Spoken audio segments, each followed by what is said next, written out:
Bonjour et bienvenue dans la saison 2 de Localocratie. Je suis Xavier Marichat.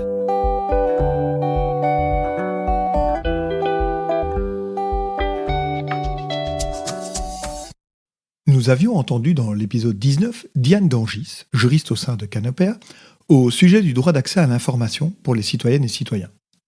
Ce droit est prévu explicitement dans l'article 32 de la Constitution belge. Toutefois, en pratique, il n'est pas toujours respecté par les diverses administrations.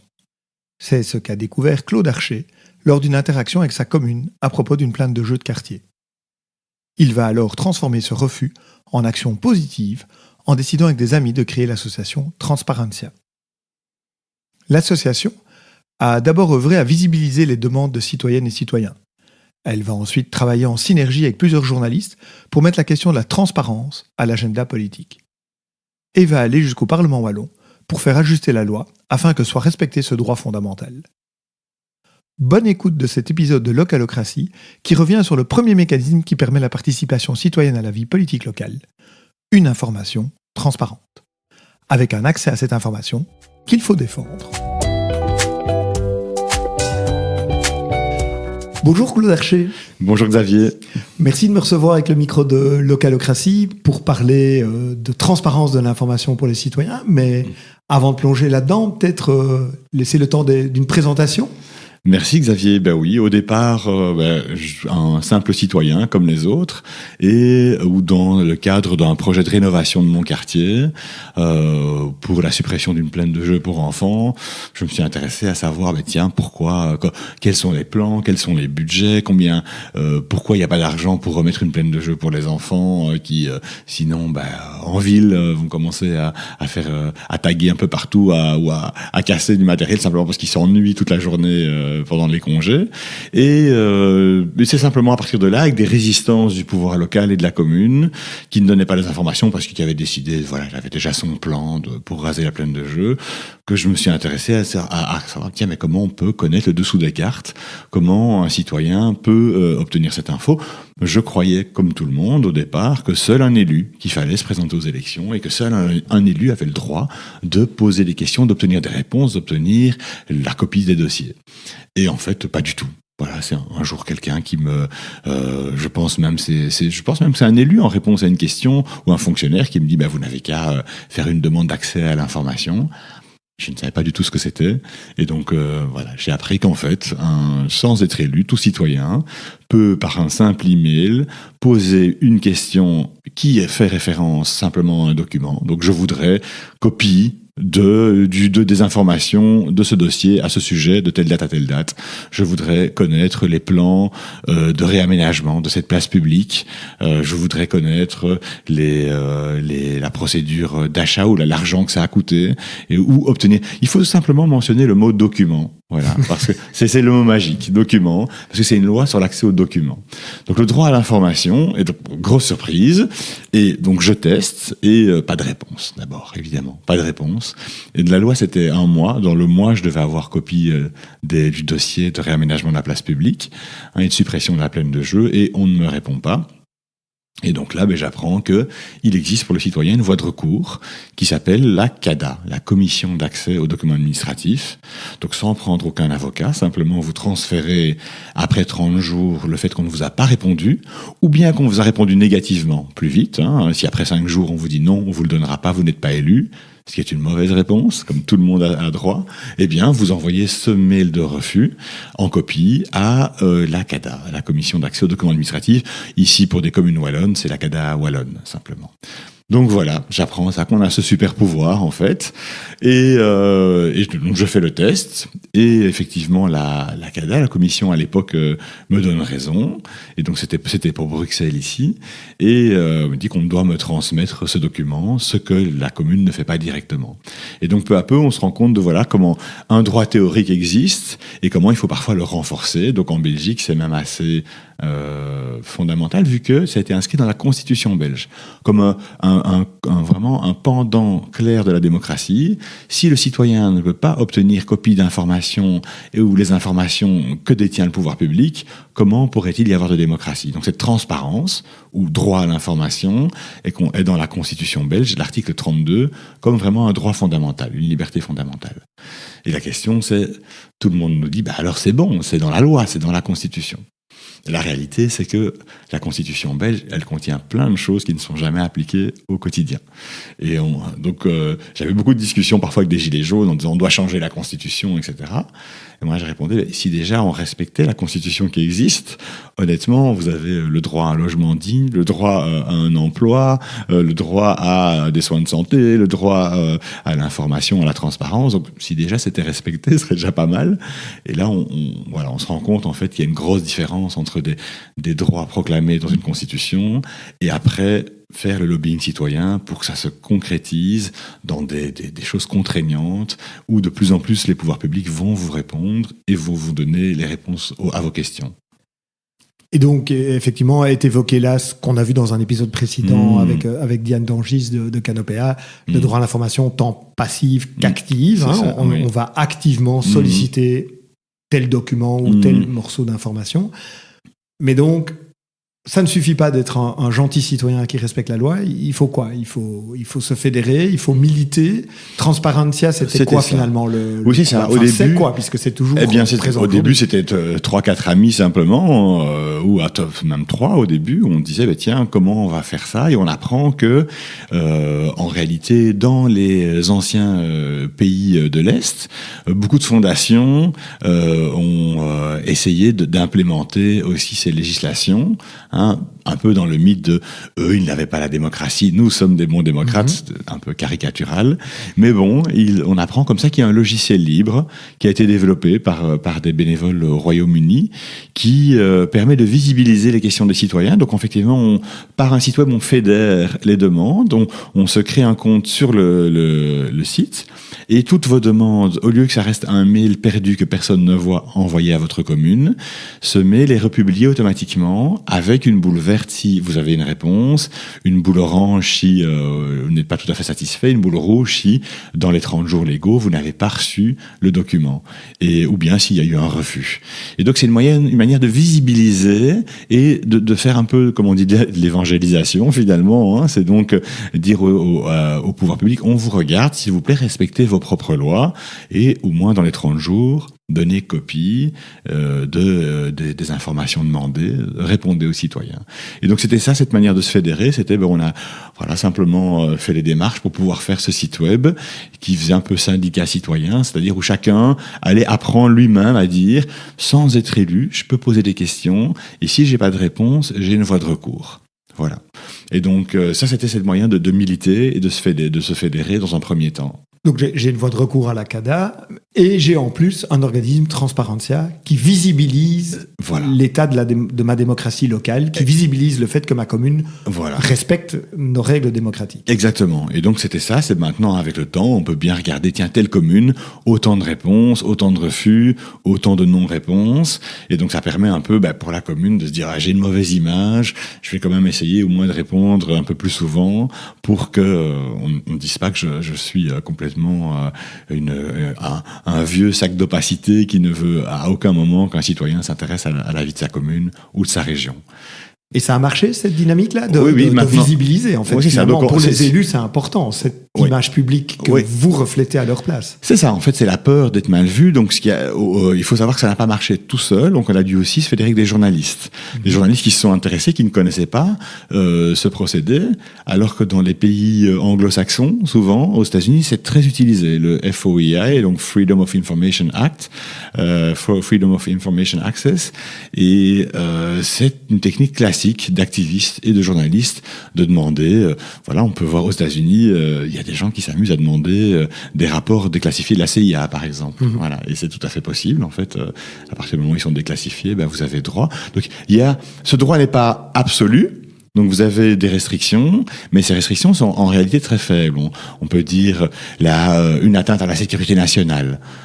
mais ça doit être précisé. Donc en fait, le pouvoir public de dire en quoi votre demande risque de faire péter la sécurité nationale de l'État belge, ce qui est rarement le cas. Donc voilà, si vous demandez par exemple, je voudrais toutes les voies d'accès et d'intrusion dans une centrale nucléaire ou dans une base de l'OTAN qui détient les armes nucléaires, ben oui, forcément, on va vous dire non, on peut vous donner un plan général de la centrale, mais on va pas vous donner, voilà, ça va être censuré.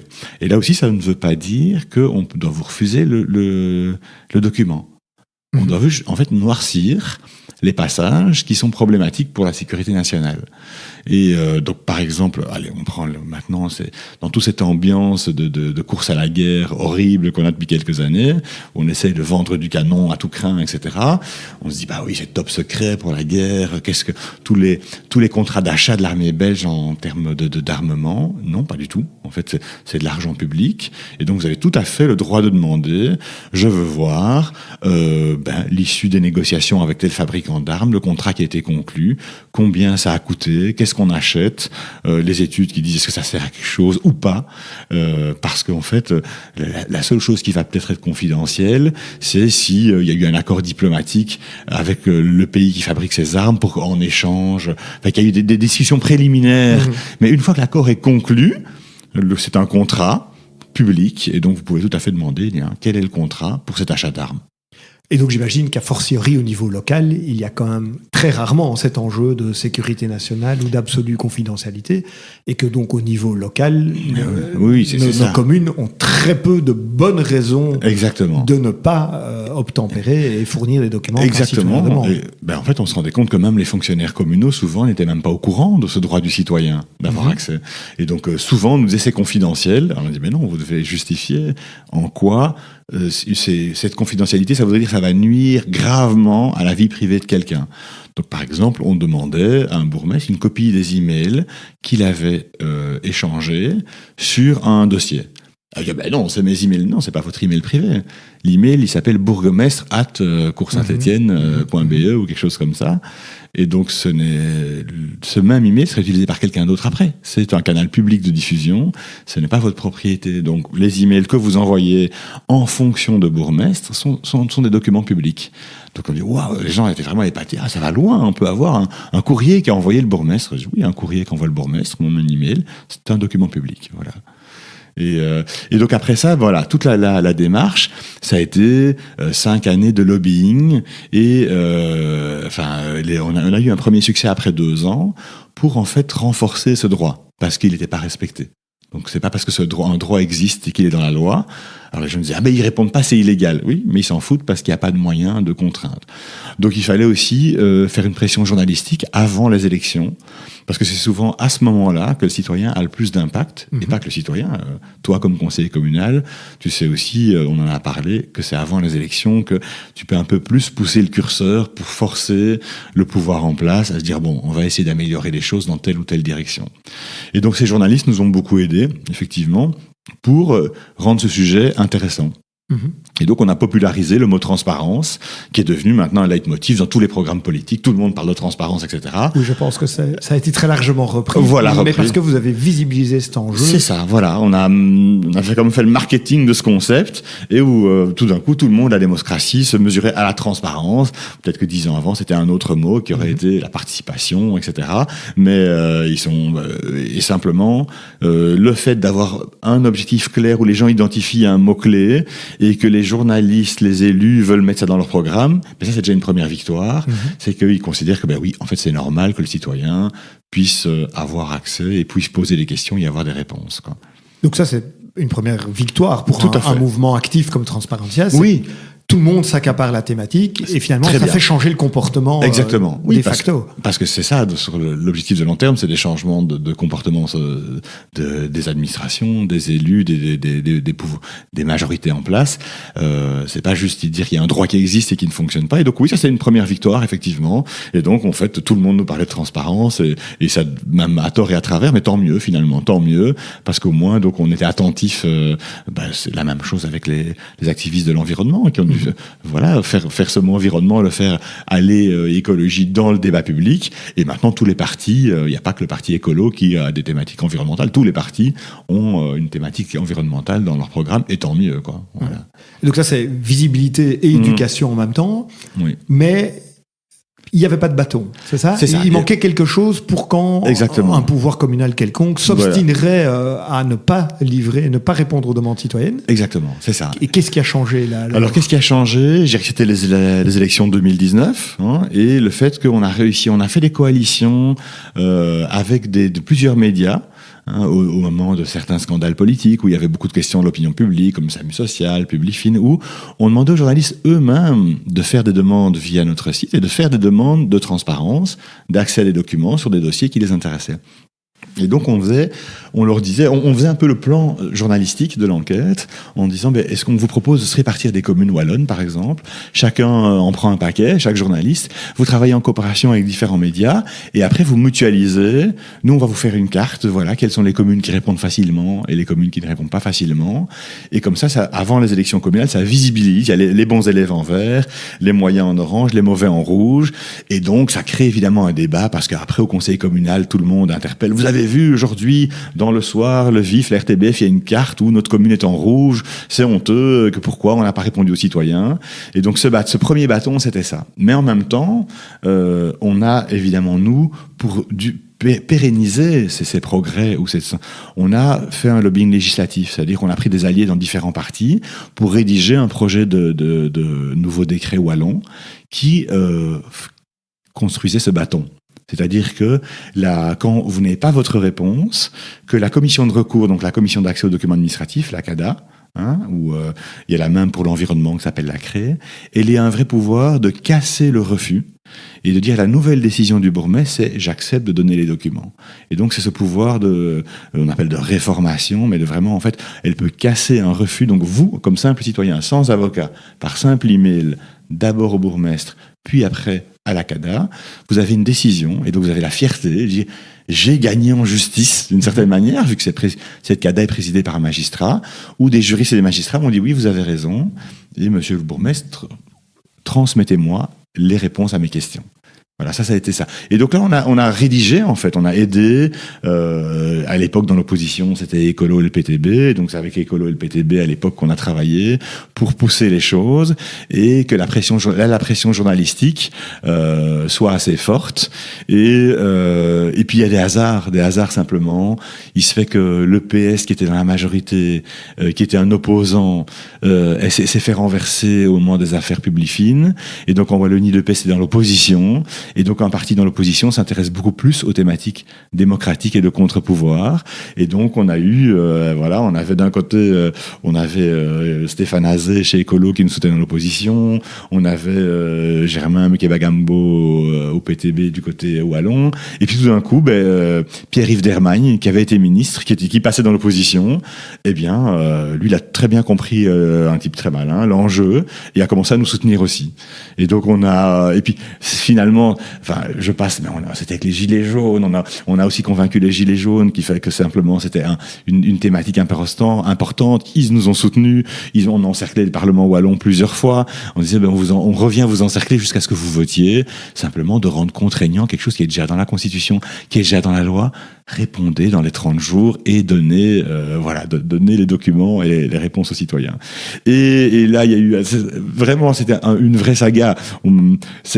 Pour le rôle de l'activiste, tout ça est oublié. Maintenant, la victoire est là et on a eu cette loi avec cette CADA wallonne qui est une des meilleures d'Europe maintenant, et avec aussi pour l'accès à l'environnement, l'accès à l'information environnementale, la CRAE, comme on dit.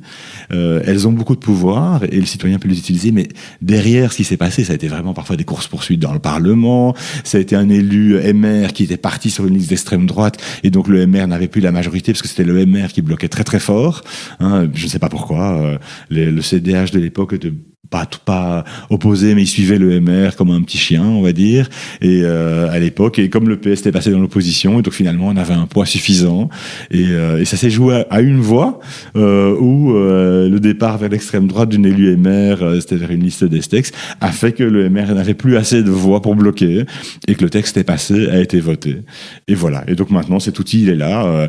C'était le premier pas. Publicité passive, donc c'est quand vous faites une demande, la commission d'accès, si vous n'avez pas de réponse dans les 30 jours, voilà, un magistrat et des juristes vous donnent raison en allant à la CADA et vous donnent un jugement et pour dire voilà, moi, j'ai fait plier tel ministre, tel bourgmestre en le forçant à me donner les documents sur pourquoi on a supprimé la plaine de jeu, pourquoi on a supprimé ce parc près de chez moi, etc. Et oui, donc grande boucle, et pour bien clarifier pour les auditoristes, il y a donc vraiment eu cet enjeu pour Transparentia aux 2 niveaux simultanés, c'est-à-dire continuer de visibiliser les communes, c'est ça. Mais comme le règlement des communes, il découle du code wallon, il fallait faire tout ce travail qui vient d'être évoqué au niveau supérieur, puisque c'est la Wallonie, le Parlement wallon, qui modifie le fameux CDLD, Code de la démocratie locale et de la décentralisation. Dans lequel sont coulées ces lois-là qui régissent la vie des communes, en fait. Exactement. Et donc, on a dû passer au niveau supérieur. Et voilà. Et puis, par exemple, avec des surprises, hein. Par exemple, avec le MR qui était complètement opposé. Et puis, tout d'un coup, par un hasard de circonstances, ou Jacqueline Galland du MR qui a commencé à trouver ça intéressant aussi comme terme. Et donc, on avait aussi un soutien du côté MR. Et alors, on arrivait à faire voter les choses. Mais voilà, ça, c'est vraiment du lobbying citoyen auquel on ne connaissait rien et où on a dû se frotter et enlever nous-mêmes nos œillères, parce que c'est-à-dire qu'il faut discuter avec des gens pour qui on n'a pas les mêmes idées a priori aux élections, mais qui peuvent simplement trouver que c'est normal que les citoyens obtiennent des réponses, quelle que soit leur couleur politique, quoi. Oui, c'est ça. Transparentia a dû apprendre à se battre pour une cause au-delà des querelles partisanes politiques, pour réunir une majorité wallonne, pour influencer nos vies locales. Voilà, exactement. Et finalement, on s'est retrouvés, je veux dire on était assez émus, on s'est retrouvés là ce jour-là au Parlement, où d'abord en commission ça a été voté, et puis après en plénière, et où effectivement la Wallonie s'est dotée d'une des législations les plus progressistes en termes d'accès aux documents, avec vraiment un pouvoir fort pour casser un refus d'une autorité locale de répondre, quoi. Et donc, voilà. Et donc quelques années intenses pour un résultat finalement génial à la fin. Oui, c'est ça, pour ces 2 à 3 années et donc après on a fait le même lobbying aussi à Bruxelles, mais en Wallonie et puis après on le fait encore au niveau fédéral où c'est pas encore le cas. Puis on pourra parler des seconds combats qu'on a menés après pour que les choses soient encore plus facilement accessibles pour les citoyens. Et mais on était très fiers, on était là waouh. En tant que simple citoyen, on a créé une nouvelle loi, renforcé une loi existante, changé une loi, donné plus de droits aux citoyens, qui ne sont pas toujours tous conscients qu'il existe, mais à nous maintenant de faire la publicité de ce nouveau droit acquis. Et c'est vrai que ce qu'on entendait souvent avant, c'était mais à quoi ça sert ? Qui va lire ça ? Qui va lire ces documents, machin à part c'est toujours le même emmerdeur local qui nous pose ces questions. Oui, d'accord, c'est bien de dénigrer le seul citoyen qui s'intéresse peut-être à ce que vous faites, mais je veux dire, même si le document sera lu par une deuxième personne seulement dans 1 an, le fait que vous sachiez qu'un jour, via les moteurs de recherche et via Internet, on retrouvera cette info, ça vous oblige, vous, à dire je dois en tout cas publier des choses correctes. En tout cas, on verra si je fais un jour ou l'autre que je ne fais des choses, que je me suis trompé, ou que j'ai pris des mauvaises décisions, ou que je n'ai pas été transparent. Et donc, rien que l'idée pour les dirigeants de savoir qu'ils sont observés, même si c'est pas le jour même, même si c'est quelques mois après, créer une mentalité de dire je dois rendre des comptes, tout simplement. Voilà. Oui, finalement, cette transparence est un gage démocratique d'une décision mieux sous-pesée, mieux argumentée, parce qu'il faut être capable de l'exposer publiquement. Voilà, exactement. C'est vrai, si on n'a pas besoin de justifier, et si on dit juste le collège a décidé que, là c'est facile, personne ne sait quelles études il y a eu avant pour choisir ce projet plutôt qu'un autre. Et donc le fait d'être regardé un jour ou l'autre, que ces infos oblige effectivement à mieux rédiger. Par exemple, on a souvent des administrations qui rédigeaient dans un jargon incompréhensible. Donc le document a été publié, mais incompréhensible. Et là aussi, il existe dans cette loi renforcée un droit d'explication. Donc vous avez le droit aussi d'aller à la CADA, et c'est peu utilisé pour dire « Merci de m'avoir transmis ce document, mais je n'y comprends rien. Pourriez-vous, dans un langage intelligible, m'expliquer ce que ça signifie ?» Voilà. Et donc il revient alors à l'élu ou à l'administration de vous donner soit d'autres pièces explicatives préalables, c'est ça. soit de vous le rephraser dans un jargon moins technique. Exactement, c'est ça. Et d'ailleurs, c'est un peu le sens dans les communes où on avait un ordre du jour ou des projets de PV très techniques. Il y a eu ce droit de note explicative, note de synthèse explicative, où c'est explicitement écrit, c'est qu'en fait, un élu local, les gens s'imaginent que les élus ont énormément de pouvoir. Un élu d'opposition n'a aucun pouvoir. Et il n'en a pas beaucoup plus qu'un citoyen. C'est simplement qu'il passe son temps libre, et bénévolement souvent, à aller se dire « je dois être le dernier rempart pour que le pouvoir se sente regardé ». Mais dans ce droit d'explication, il a été créé au départ pour les élus en disant un nouvel élu, un nouveau conseiller communal qui commence n'est pas censé être compétent et n'est pas censé avoir les connaissances du fonctionnement de l'administration. Et donc, il a le droit d'avoir un document que lui fournit la commune dans une note explicative qui, lui, dans un langage plus ou moins compréhensible, lui permet de comprendre de quoi il s'agit. Et donc, c'est au départ, même pour des élus d'opposition, que ça a été fait, ce droit d'explication. Donc, ça, c'était vraiment pour nous une grande découverte, c'est que les élus locaux aussi n'y comprennent rien et ne se sentent pas compétents. Et comment l'être, quand on a une administration qui a son jargon technique ou juridique, je crois que même un échevin qui débute n'y comprend rien au départ. Parce que... Oui, c'est un univers en soi, parce qu'il y a tout un formalisme à respecter pour de bonnes raisons, mais qui complique l'accessibilité de tout un chacun. Oui, et pour une bonne raison. Je ne sais pas si c'est toujours pour une bonne raison, parce que c'est pas sain que les juristes prennent le pouvoir sur toute communication avec le citoyen. Et donc, on me dit toujours, oui, faites des demandes de transparence, il faudrait traiter d'un avocat pour que ça soit... Non, je dis surtout pas. Laissons ce droit très simple et accessible, que sachez juste en tant que citoyen que vous posez votre question en disant que vous mettez le mot magique document, je veux une réponse, je veux les documents qui donnent la réponse à cette question, parce que la loi, c'est sur un accès aux documents. Soyez précis, voilà, de telle date à telle date, dites à qui vous l'adressez, à quelle commune, et c'est tout.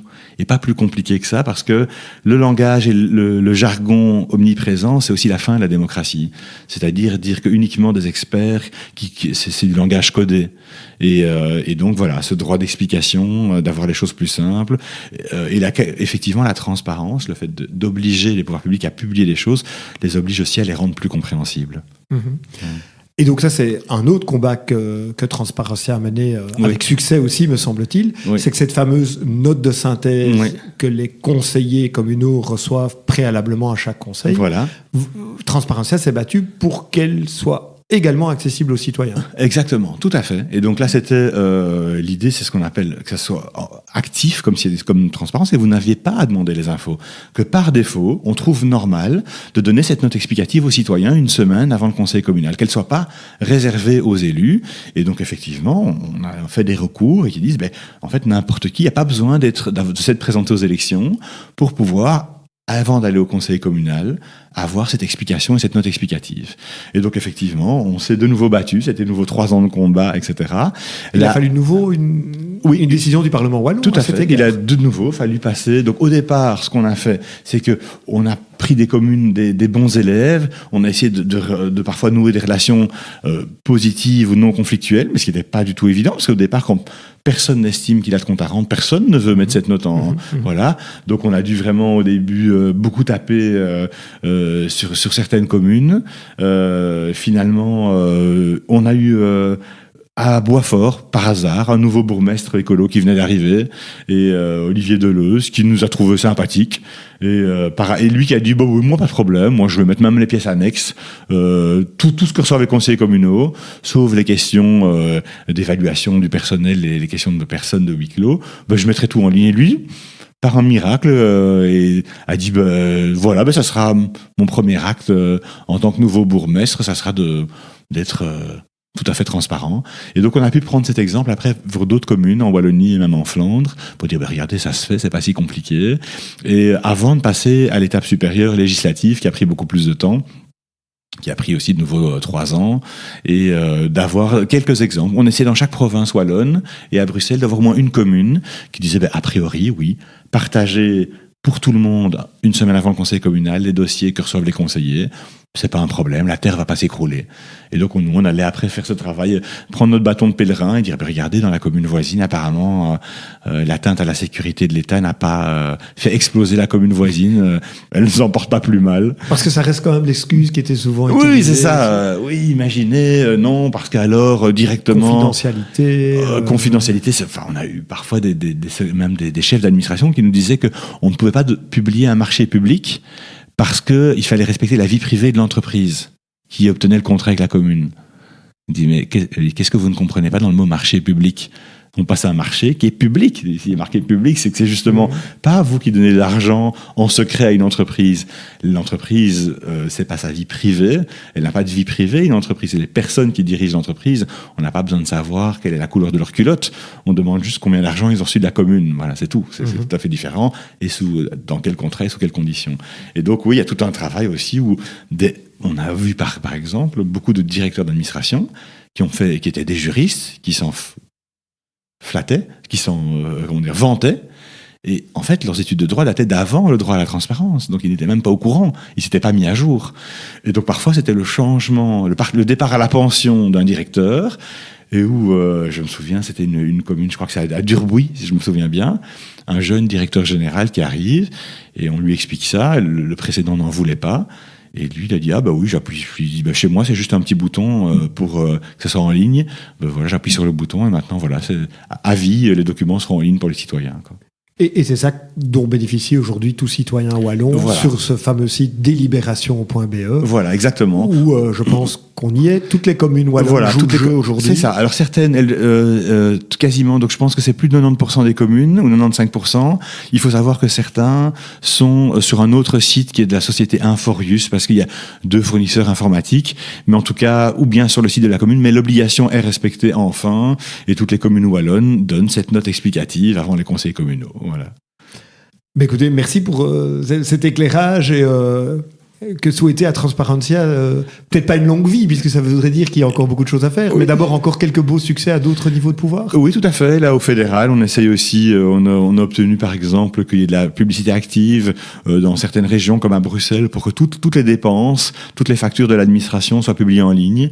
Et là, on a pu se rendre compte que par exemple, il y avait d'énormes marchés de consultance avec des grosses sociétés américaines qui étaient clairement surfacturées grâce au fait que ces factures étaient librement en ligne, mais par rapport à ça, au fédéral, ce n'est pas encore le cas, et au fédéral, le droit d'accès n'est pas encore contraignant, donc cette CADA n'a pas encore un pouvoir décisionnel, et donc là, le texte est en cours au Parlement fédéral, et voilà, il faut, mais que d'autres prennent la relève aussi, on va pas faire, c'est ça, à d'autres aussi à se saisir, n'importe qui peut s'en saisir, et on donnera les outils avec plaisir pour que tout le monde puisse dire, je veux faire mon petit Transparentia à moi, et avoir mes petites victoires locales là-dessus, quoi. Mais merci beaucoup, et on remettra dûment dans les liens de l'épisode tout ce qu'il faut vers Transparentia, les différents outils qui ont été cités. Merci beaucoup Xavier, bravo pour votre podcast en tout cas. Au plaisir.